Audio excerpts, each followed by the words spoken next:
जय हिंद साथियों, कैसे आप सभी। उम्मीद है कि आप सभी स्वस्थ होंगे और बहुत ही अच्छे से आप लोगों की तैयारी चल रही होगी। मैं नेहा स्वागत करती हूँ आप सभी का आपके अपने परिवार लक्ष्य वाले।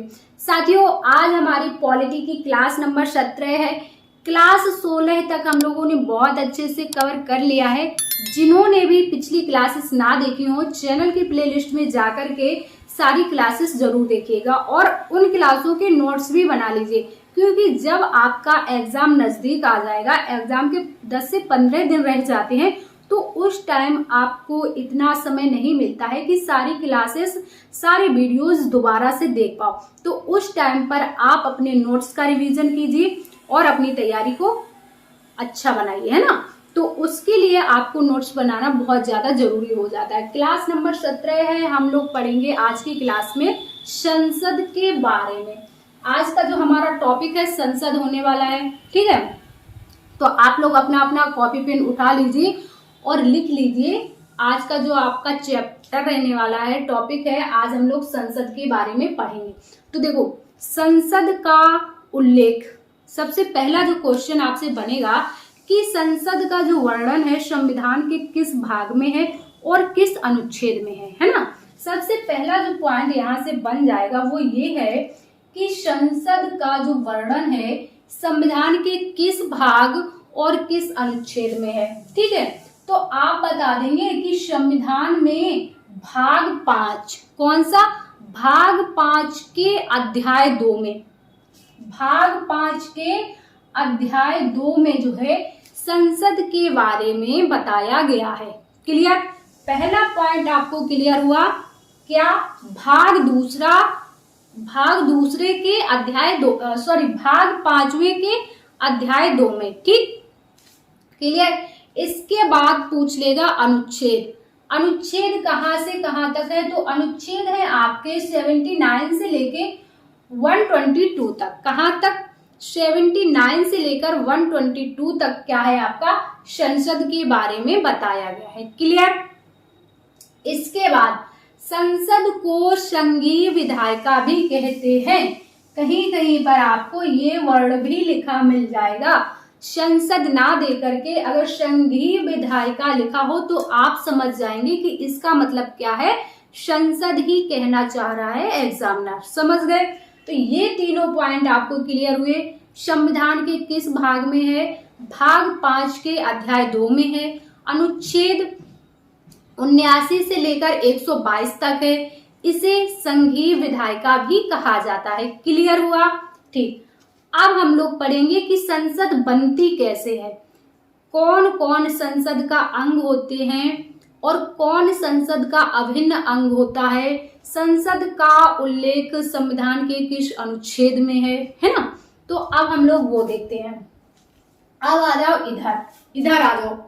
यहां नहीं, अब आपको देखना है ये वाला पॉइंट, ये वाला, कि जो आपका अनुच्छेद है 79, कौन सा 79 में आपको दिया गया है संसद। 79 में बताया गया है कि 79 में जो है आपकी संसद है और संसद कैसे बनेगी, किन किन के मिलने से संसद बनेगी। तो देखो, एक आपके राष्ट्रपति, राज्यसभा और लोकसभा, राष्ट्रपति, राज्यसभा और लोकसभा के मिलने से संसद बनती है। संसद के 3 अंग होते हैं, कौन कौन से, राष्ट्रपति, राज्यसभा और लोकसभा। जो राष्ट्रपति होते हैं ये संसद का अभिन्न अंग होता है। कई बार आपसे पूछ लिया जाएगा एग्जाम में, देखो 4 ऑप्शन आपको दे देगा और पूछ लेगा कि इसमें से संसद का अभिन्न अंग कौन सा है, राज्यसभा, लोकसभा या फिर राष्ट्रपति या फिर राज्यपाल, ऐसे दे देगा। तो आप बता देंगे कि जो राष्ट्रपति होते हैं इस संसद का अभिन्न अंग होते हैं। क्लियर, समझ गए। संसद का उल्लेख किस अनुच्छेद में है, तो 79 में। क्लियर।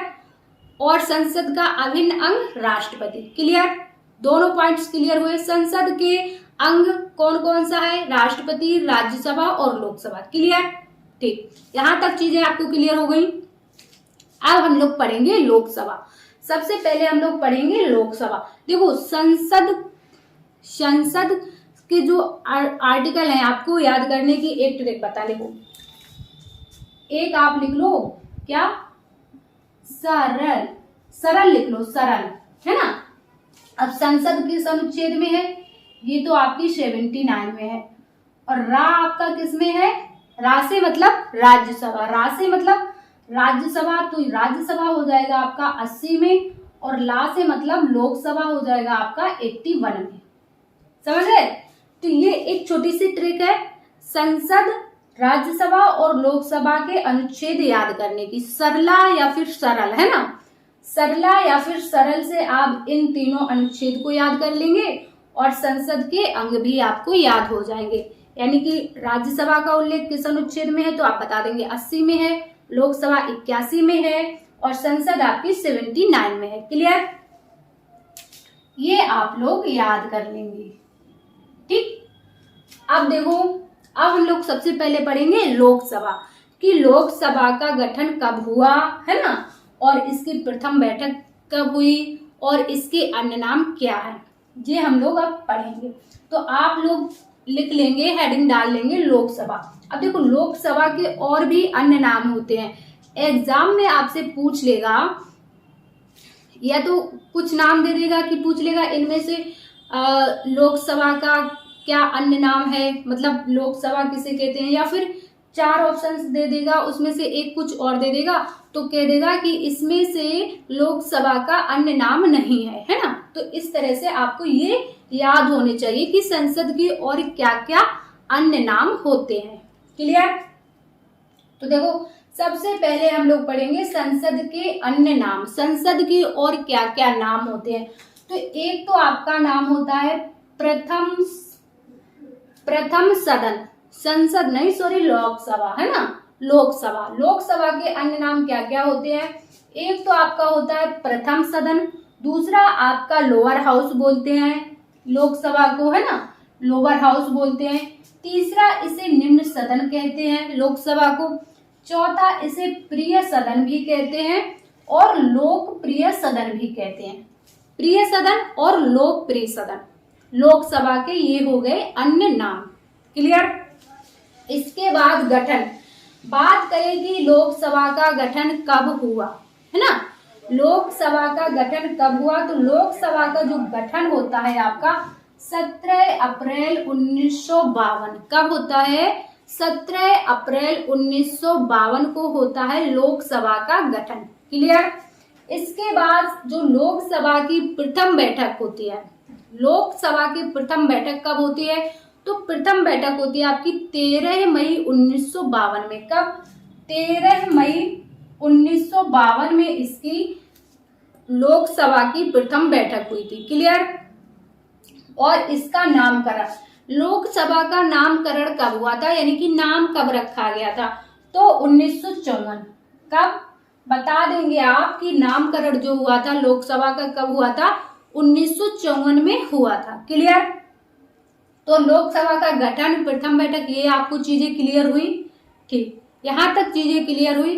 अब आप आ जाइए इधर कि लोकसभा का गठन मतलब कैसे हुआ है और किस अनुच्छेद में है ना, वो सारी चीजें। लोकसभा की सीटें कब कब बढ़ाई गई, कितनी बढ़ाई गई, टोटल सीटें कितनी हैं, वो अब हम लोग पढ़ने वाले हैं। ठीक, तो देखो इधर जो आपका लोकसभा का गठन अनुच्छेद 81 में दिया गया है कि संसद में लोकसभा होगी। इधर भी हम लोगों ने पढ़ लिया इस ट्रिक से। अब आपको याद बना रहेगा कि राज्यसभा का अनुच्छेद कौन सा है, लोकसभा का अनुच्छेद कौन सा है और संसद का अनुच्छेद कौन सा है। तो अनुच्छेद 81 में आपका लोकसभा के गठन के बारे में बात कही गई है। क्लियर। अब देखो, लोकसभा में कितनी सीटें होती हैं, पहले तो आप ये बताइए कि जो आपकी लोकसभा में सीटें हैं वो कितनी हैं, जल्दी जल्दी से बताइए, जल्दी जल्दी से बताइए, फिर हम लोग आगे बढ़ते हैं, है ना, बताइए आप लोग। तो देखो, जो लोकसभा में सीटें हैं, मूल संविधान में जो लोकसभा की सीटें थी कितनी थी आपकी, 500। कितनी, 500। मूल संविधान में लोकसभा की सीट जो संख्या थी 500 थी। मूल संविधान में बताया गया था कि लोकसभा की जो सीटों की संख्या होने वाली है 500 होने वाली है। लेकिन आपका 7वां संविधान संशोधन अधिनियम 1956 में होता है। 7वां संविधान संशोधन अधिनियम 1956 में हुआ, जिसके माध्यम से लोकसभा की सीटों को 500 से 525 कर दी गई। कितनी? 500 से बढ़ाकर 525 कर दिया गया लोकसभा की सीटों को। कब? 7वां संविधान संशोधन 1956 के द्वारा। क्लियर? इसके बाद फिर से संविधान संशोधन हुआ 31वां संविधान संशोधन हुआ है आपका, देखो यहाँ पर 1974 लिखा है, इसे समझो। जो आपका 31वां संविधान संशोधन हुआ तो था 1973 में, लेकिन ये लागू हुआ था 1974 में। तो कहीं कहीं पर आपको 1973 भी लिखा हुआ मिल जाएगा और कहीं भी आपको 1974 भी लिखा मिल जाएगा। तो हम लोग पढ़ेंगे 1974। इस चीज को आप याद रखेंगे। ये हुआ था 1973 में, लेकिन ये संशोधन जो लागू हुआ था ये 1974 में लागू हुआ था। इसलिए ये दोनों डेटें आपको देखने के लिए मिल जाएंगी अलग अलग बुकों में। ठीक है, तो हम लोग पढ़ेंगे 31वां संविधान संशोधन अधिनियम 1974 के द्वारा जो लोकसभा की सीट 525 से बढ़ाकर कितनी कर दी गई थी? 545 कर दी गई थी। ठीक, समझ गए? देखो, मूल संविधान में 500 सीटें थी, लेकिन 7वें संविधान संशोधन द्वारा 1956 में आपकी 500 से 525 की गई। ठीक, और 31वें संविधान संशोधन 1974 द्वारा 525 से 545 कर दी गई। ठीक, 545। ये चीज आपको क्लियर हुई? ठीक, अब देखो आगे, गोवा दमन और दीव पुनर्गठन अधिनियम 1987 से एक आपका गोवा दमन दीव अधिनियम 1900 कब आया था? पुनर्गठन अधिनियम 1987 में आया था, है ना। गोवा दमन और दीव अधिनियम पुनर्गठन अधिनियम आपका 1987 के तहत जो आपकी लोकसभा सीट 545 थी उनको 552 कर दिया गया। कितना? 552 बढ़ाकर 545 से बढ़ाकर 552 कर दी गई। क्लियर?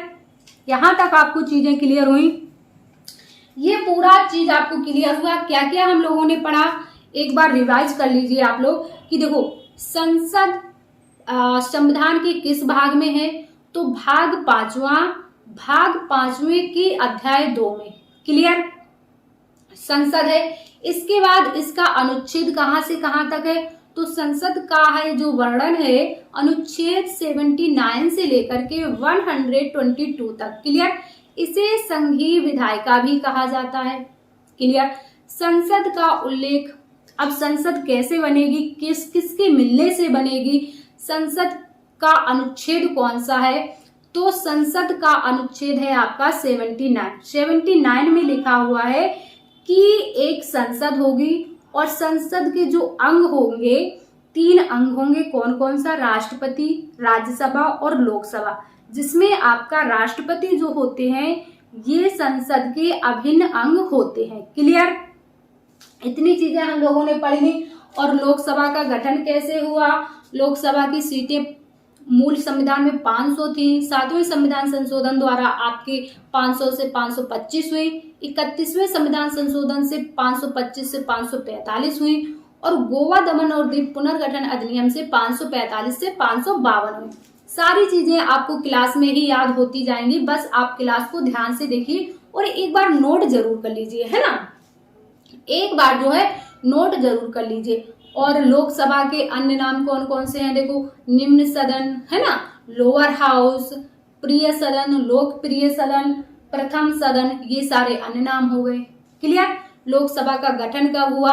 तो आपका 17 अप्रैल 1952 में हुआ। नामकरण कब हुआ? 1954 में हुआ, है ना। प्रथम बैठक कब हुई? 13 मई 1952।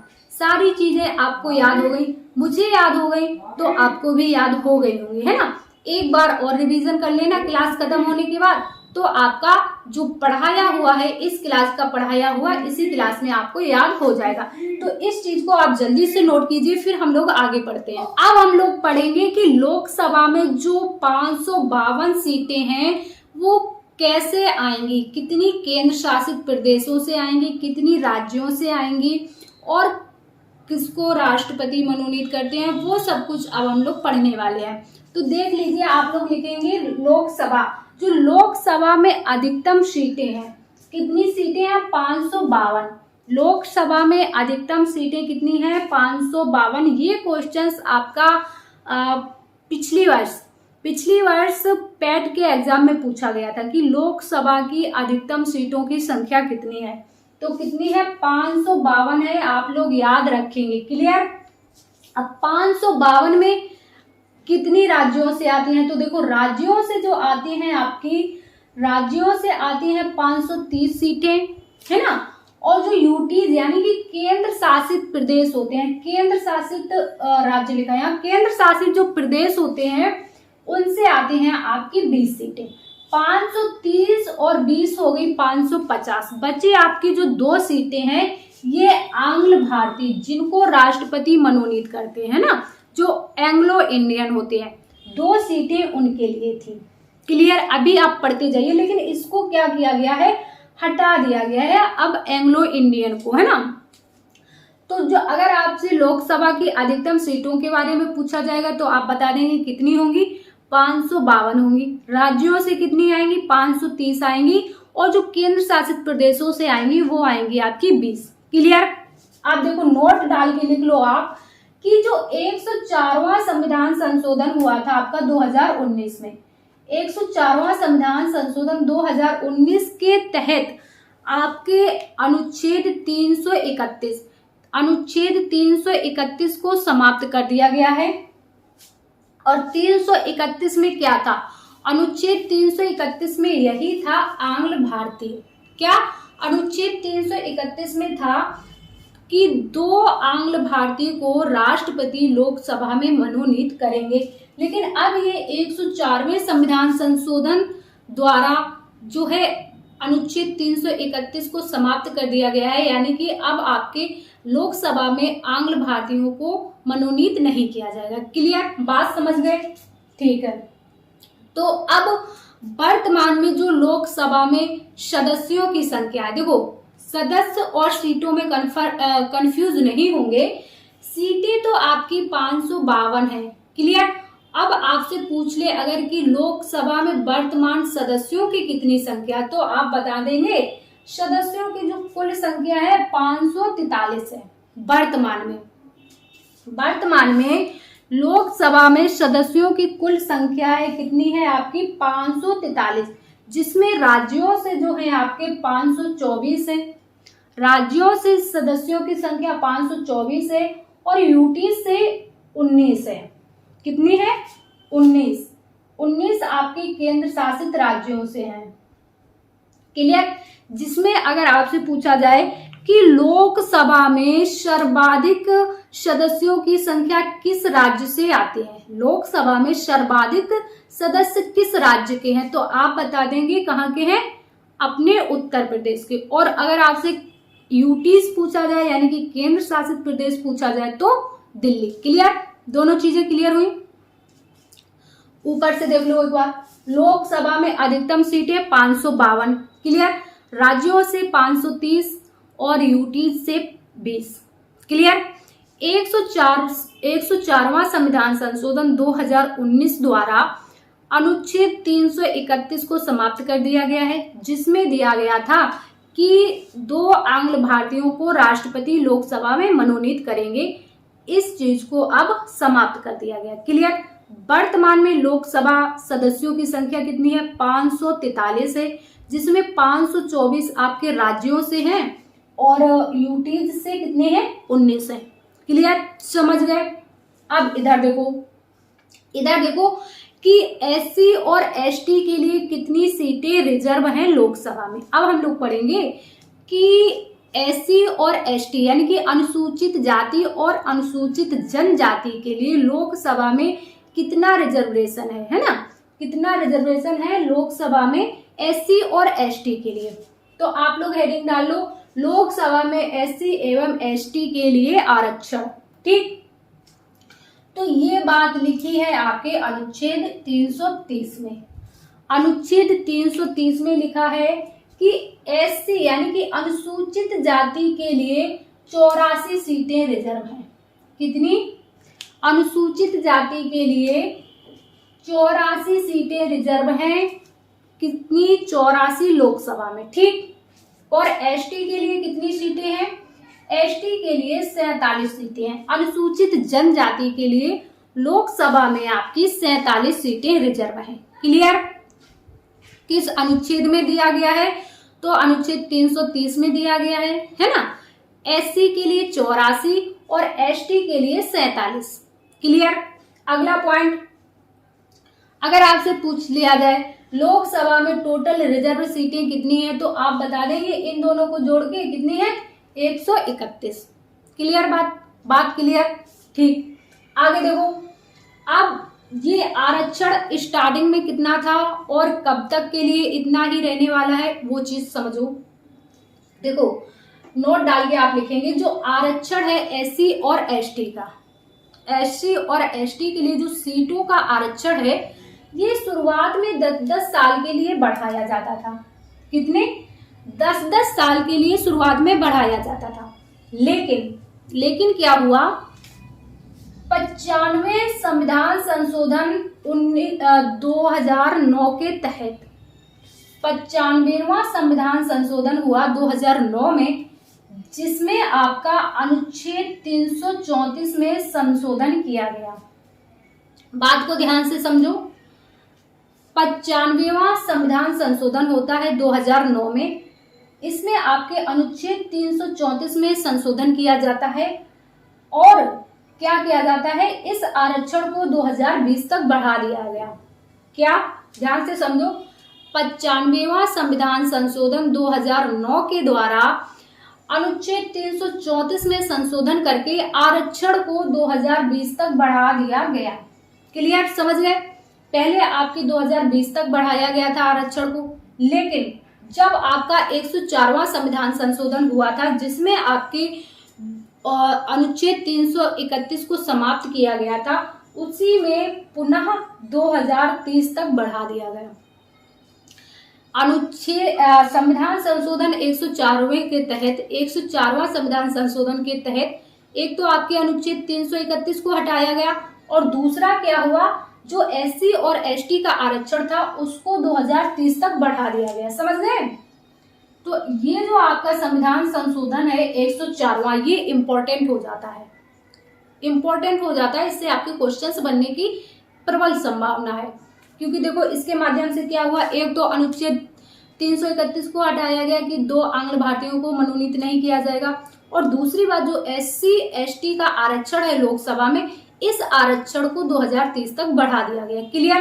तो ये चीजें आपको क्लियर हुई, इनको आप अच्छे से नोट कीजिए, फिर हम लोग आगे बढ़ते हैं। तो अब हम लोग पढ़ेंगे लोकसभा की सीटों का बंटवारा, कि लोकसभा की सीटों का बंटवारा किस आधार पर किया जाएगा, कि किस राज्य को कितनी सीटें देनी है, किस यूटीज को कितनी सीटें देनी है। तो लोकसभा की सीटों का बंटवारा किस आधार पर होता है वो हम लोग अब समझेंगे। तो आप लोग हेडिंग डाल लीजिए लोकसभा की सीटों का बंटवारा। सबसे पहले तो ये देखिए कि ये बात किस अनुच्छेद में है, कि लोकसभा की सीटों का बंटवारा किस आधार पर होगा। ये लिखा है आपके अनुच्छेद 81 के खंड 2 में। अनुच्छेद 81 के खंड 2 में आपकी लोकसभा की सीटों के बंटवारे के बारे में बताया गया है कि जो लोकसभा की सीटों का बंटवारा होगा ये उस राज्य की जनसंख्या के आधार पर किया जाएगा। क्या? कि जो लोकसभा की सीटों का बंटवारा किया जाएगा ये राज्यों की जनसंख्या के आधार पर किया जाएगा। समझ रहे हो ना? राज्यों की जनसंख्या के आधार पर किया जाएगा कि किस राज्य की जनसंख्या कितनी है। जिस राज्य की जनसंख्या जितनी ज्यादा होगी लोकसभा की सीटें उस राज्य में उतनी ही ज्यादा होंगी। समझ रहे ना? जैसे आपकी उत्तर प्रदेश में सर्वाधिक जनसंख्या है, सबसे ज्यादा जनसंख्या है, तो लोकसभा की सीटें भी सबसे ज्यादा किस राज्य के पास है? उत्तर प्रदेश के पास। समझ गए? तो जो लोकसभा की सीटों का बंटवारा होता है राज्यों की जनसंख्या के आधार पर होता है। समझ गए? अगला आप इसमें नोट लिख लेंगे कि जो लोकसभा की सीटें हैं, जो लोकसभा की सीटों की संख्या है, ये 2026 तक, कब तक? 2026 तक सेम रहेगी। यानी कि जो लोकसभा की सीटों की संख्या है ये 2026 तक सेम ही रहेगी। 26 तक इसमें कोई भी करेक्शन नहीं किया जाएगा, कोई बढ़ाई नहीं जाएगी, कोई घटाई नहीं जाएगी। समझ गए? ठीक। अब देखो कि लोकसभा के जो सदस्य होते हैं उनका चुनाव कैसे होता है। जो लोकसभा के सदस्यों का चुनाव है वो कैसे होता है? तो लोकसभा के सदस्यों का चुनाव होता है प्रत्यक्ष। कैसा होता है आपका? प्रत्यक्ष होता है वयस्क मताधिकार के आधार पर। वयस्क मताधिकार के आधार पर कैसे चुनाव होता है लोकसभा के सदस्यों का? एक तो प्रत्यक्ष होगा और दूसरा आपका वयस्क मताधिकार के आधार पर। जो वयस्क मताधिकार होते हैं उनके आधार पर। क्लियर? अब देखो मतदाता की आयु कितनी होनी चाहिए? मतदाता यानी कि वोट देने वाला मतदाता कौन होता है? जो अपना मत देता है वो मतदाता होता है। तो जैसे कि आप अपना वोट दे रहे हैं लोकसभा के चुनाव में, तो आपकी उम्र कितनी होनी चाहिए, है ना? तो ये जो उम्र है आपकी 18 वर्ष, पहले 21 वर्ष होती थी। पहले कितनी होती थी? पहले 21 वर्ष होती थी, लेकिन 61वां संविधान संशोधन 1989 के द्वारा इस उम्र को 18 वर्ष कर दिया गया है। यानी कि पहले जो लोकसभा चुनाव में लोकसभा के सदस्यों के चुनाव में लोग वोट डालते थे वो 21 वर्ष के लोग वोट डालते थे, लेकिन 61वां संविधान संशोधन हुआ 1989 में, जिसके द्वारा अब 18 वर्ष मतदाता की आयु कर दी गई। यानी कि आप अगर 18 वर्ष कंप्लीट कर चुके हैं तो आप लोकसभा के सदस्यों के चुनाव में वोट डाल सकते हैं। क्लियर? ठीक।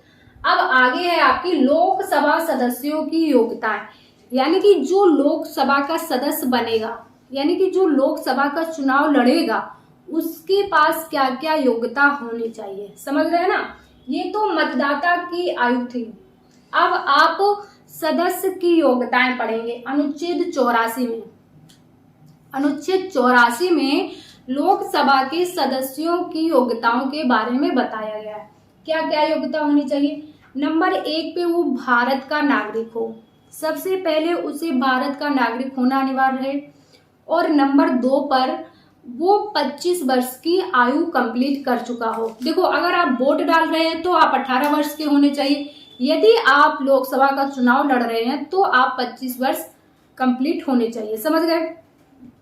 तीसरा, किसी लाभ के पद पर ना हो। और चौथा, पागल या दिवालिया ना हो। समझ गए? ये सारी योग्यताएं होने चाहिए आपके पास यदि आप लोकसभा का चुनाव लड़ते हैं तो। क्लियर? अब आगे एक आपसे पूछ लेगा कार्यकाल, लोकसभा का कार्यकाल। लोकसभा के सदस्यों का कार्यकाल होता है 5 वर्ष। कितना? लोकसभा के जो सदस्य होते हैं उनका कार्यकाल होता है 5 वर्ष का। क्लियर? तो साथियों आज की क्लास में हम लोगों ने लोकसभा को पढ़ लिया। संसद हमारा चैप्टर था। संसद के 3 अंग होते हैं, राष्ट्रपति, राज्यसभा और लोकसभा। ठीक। राष्ट्रपति हम लोग पहले पढ़ चुके थे, है ना? आज हम लोगों ने लोकसभा पढ़ लिया है। राज्यसभा बचा है, इसको हम लोग अगली क्लास में पढ़ लेंगे। तो आज की क्लास आपको कैसी लगी? जितना भी आपने क्लास में पढ़ा है उम्मीद है कि आपको क्लास में ही याद हो गया होगा। क्लास यदि आपको पसंद आई हो तो क्लास को ज्यादा से ज्यादा लाइक और शेयर करें। चैनल पर नए हैं तो चैनल को सब्सक्राइब कर लें ताकि आगे आने वाली क्लासों के नोटिफिकेशन आपको समय पर मिलते रहे। तो साथियों हम मिलेंगे आपसे नेक्स्ट क्लास में। जब तक के लिए स्वस्थ रहिए और अपनी तैयारी करते रहिए। जय हिंद साथियों।